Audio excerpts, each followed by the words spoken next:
Le premier jour où j'ai planté un pieu dans Versailles pour faire des essais en mettant une perle comme celle-ci, voir si elle était à l'échelle du lieu, on a fait des essais comme ça, j'ai eu une émotion mais incroyable. C'était plus qu'un privilège, c'était une sorte de responsabilité énorme que j'ai vraiment senti, mais physiquement, il y a eu quelque chose de tellurique qui est arrivé. Et je pense que Versailles a cette force-là, et c'est pour ça qu'on arrive à un moment donné à être électrisé par ce lieu.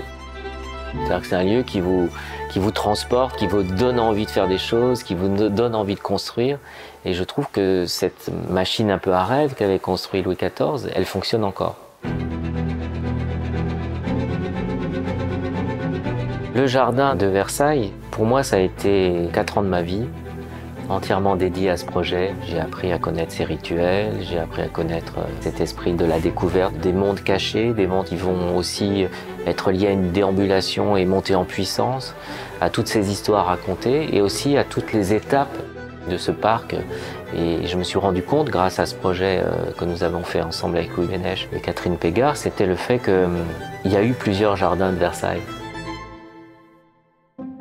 Ce bosquet du Théâtre d'Eau, qui était avant le bosquet du Rond Vert, a été détruit par la Grande Tempête. Donc l'idée d'en faire un bosquet contemporain et de le faire revivre était, je pense, tout à fait légitime. Et donc Louis Bénèche est venu me chercher avec une idée un peu saugrenue de se dire rejouons le brun, le nôtre, quelques siècles plus tard, pour créer un nouveau bosquet. J'ai cherché, je me suis documenté, j'ai lu énormément, évidemment, sur les parcours du roi, comment ce bosquet intervenait dans le parcours, qu'est-ce qu'on attendait de ce lieu, quelle fête y avait été donnée.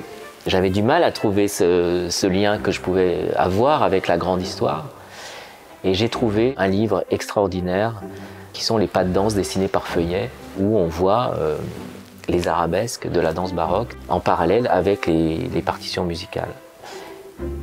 Et là, j'ai eu comme un déclic, je me suis dit, je vais réécrire les danses en volume et je vais faire danser à nouveau le roi sur l'eau.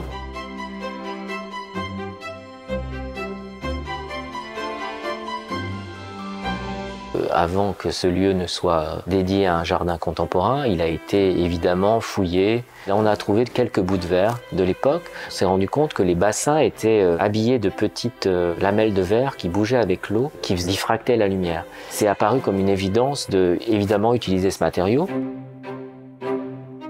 Ces perles, moi je dis souvent que ce sont des perles baroques. Elles ne sont pas complètement sphériques. Elles ont quelques cicatrices qui font qu'elles sont toutes uniques. Et elles ont cette beauté de la différence qu'on trouve dans le baroque. Aujourd'hui, en tant qu'artiste, ce rapport à la beauté, à l'émerveillement, au merveilleux, c'est, je crois, de plus en plus important. Et c'est presque un acte politique que d'amener de la beauté. C'est-à-dire amener un moment où, quand on va rentrer dans ce bosquet, on sera hors du monde. On sera le temps de la visite, suspendu. Et j'espère qu'on pourra reprendre pied en soi.